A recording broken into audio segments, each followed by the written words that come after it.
북부여기의 저자 범장을 보도록 하겠습니다. 복의 범장입니다. 범장은 누구인가? 범장은 고려말 금성, 현재 나주입니다. 나주 출신입니다. 여말의 충신이죠. 포원 정몽주의 제자입니다. 뱃을은 그렇게 큰 뱃을 잘 걷은 것은 아닌 것 같습니다. 덕령부yon, 간의 대부 등을 역임했습니다. 그러나 바로 72현 중에 한 분이죠. 범장의 이름을 주목합니다. 범장은 그 호적을 보니까 제동으로 되어 있습니다. 자는 여명이고요. 호는 복에다. 그래서 별명은 별도의 인물은 범장이다. 장이죠. 그리고 시호는 문충이다. 근데 범장에 대한 기록이 너무 없습니다. 그래서 제가 고민을 해봅니다. 또 책상 마시도 일을 해야죠. 도대체 범장의 연대가 얼마냐? 어디냐? 어느 위치에 가 있느냐, 시대적으로. 그래서 이제 고려말 인사라는 것은 알겠지만, 고려말 조선 초의 인물이라는 것은 알겠지만, 어느 시대냐 하고 정확하게 알고 싶어서 이렇게 제가 추적해 봤습니다. 먼저, 원천석하고 동지강이니까요. 또 원천석과 공동 저자이니까요. 그러니까 원천석하고 비교를 먼저 한번 해보겠습니다. 원천석이 1330년 생입니다. 그런데 원천석하고 공동 저수인 화해사전을 보면은 이렇게 기록이 되어 있습니다. 범장은 원천석을 원우라고 씁니다. 벗이라는 뜻이죠. 친구라고 하지 않습니까? 원천석은 범장을 보고 번군 이렇게 이야기합니다. 번군이라고 하는 거 보니까 좀 아랫사람이 이야기지가 않은 것 같은데요. 그래서 제가 같이 근무하는 우리 한문학 하시는 분한테 제가 한번 이 부분에 고민을 해봤습니다. 그랬더니 옛날에는 저 군자를 나이 많은 사람한테 썼다고, 위에 사람한테 썼다고 외우는 합니다. 요즘에는 큰일 날 일이지만 말이죠. 어쨌든 이 화해사전이나 화동인물 총기는 범장의 책입니다. 이 내용을 쭉 보면은 범장이 원천석도 나이가 아래입니다. 늘 무슨 문제가 있으면 가서 원천석한테 요즘 말로 말하면 결제를 받습니다. 그래서 원천석이 위에 있어가지고 범장과 치악산 회명원들이 늘 원천석의 지도를 받습니다. 또 원천석의 과거 그 학기간 연도를 본다면은 원천석은 1303년에 태어나가지고 공민왕 9년에 이렇게 문과에 합격합니다. 죄송합니다. 1차가 빠진 1360년에 과거에 이제 합격합니다. 근데 이분의 동년인 제가 유명한 분들이 많다고 하는데 존경하는 인물들이 첫째는 이승훈이 있죠. 뭐 또 누구보다도 뭐 정도전이 동년입니다. 당시 이승훈은 14살이었습니다. 정도전은 19살이었고요. 원천석은 아주 늦은 나이인 31살이었습니다.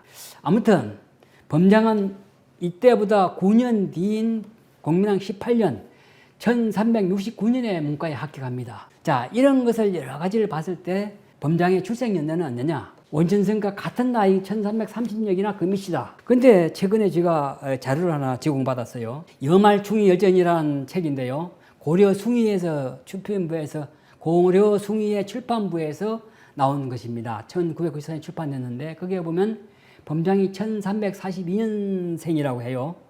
그렇다면은 조금 전에 이야기한 1330년 이후니까 뭐 크게 틀리지는 않은 것 같습니다. 그러나 현재는 이 1342년설은 제가 알기로는 이 자료 외에는 아직까지는 더 이상 발견할 수가 없었기 때문에 이런 자료가 있다 하고 장명적인 보류로 이렇게 놔두죠. 어쨌든 범장의 나이는 우리의 결론대로 1330년 이후에 생겨났다. 이렇게만 좀 넓게 이렇게 이해하도록 하지요. 범장의 주요 저서가 있습니다. 화해사전은 원천석과 공저입니다. 화동인물총기, 북부여기, 그리고 천부경주해가 있습니다. 근데 천부경주해는 현재 전하지는 않습니다.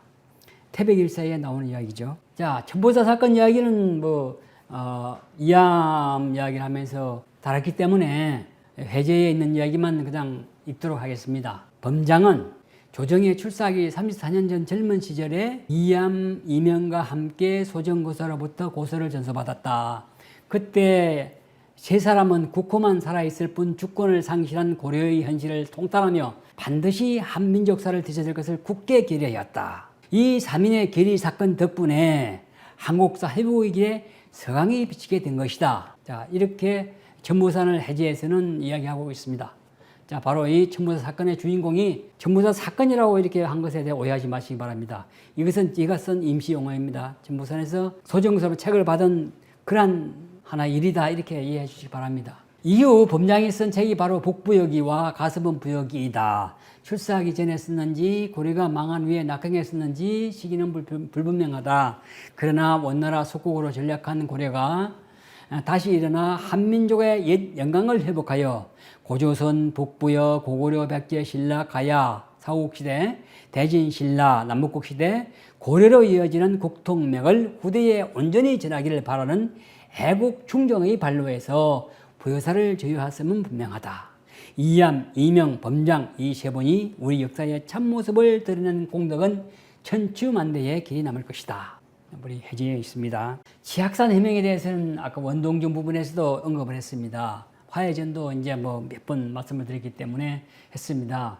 다시 말씀드리지만 치악산 해명은 범장과 2, 30인이 범장과 원전석과 2, 30인이 매년 봄 가을에 원주 원천석의 집에 모여서 치악산 정상에 단을 만들고 변사 혁사에 이르기까지 열성조, 그러니까 당군을 비롯해서 이렇게 이런 분들 고려, 공민왕, 우왕, 장왕, 공양왕 등에게 제사를 지낸 그런 관계를 이게 이제 치악산의 명이라고 한다. 그리고 두문동 72년 범장과 원천석을 중심으로 모인 이들은 역사에 대해 깊은 토론을 하고 그 결과물이 바로 화해사전이다. 이렇게 이해를 하면 좋겠습니다. 제가 답산 그림을 한번 공유하도록 하겠습니다. 여기는 용호제입니다. 범세동을, 여기 나주에 있습니다.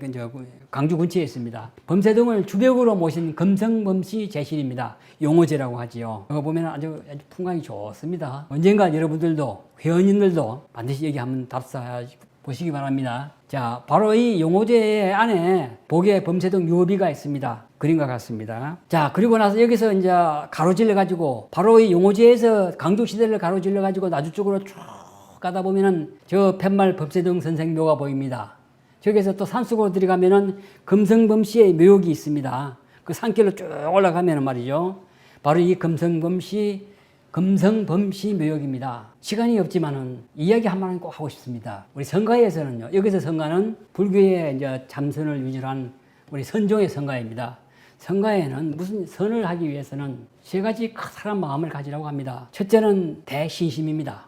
크게 믿어야 되는 믿는 마음을 가져야 된다고 합니다. 크게 믿는 마음을 가져라. 두 번째는 대분심을 가지라고 합니다. 크게 분노하는 마음을 가져라. 세 번째는 대치심을 가지라고 합니다. 크게 부끄러워하는 마음을 가져라. 그러한 마음을 가지고 성가에서는 선을 해가지고 너는 부처가 깨달음을 구하라. 이런 이야기인데 바로 우리 대한사랑의 그 역사 강복군들한테도 바로 이런 마음들이 제 자신이 먼저 이런 마음들이 있어야 되지 않겠느냐.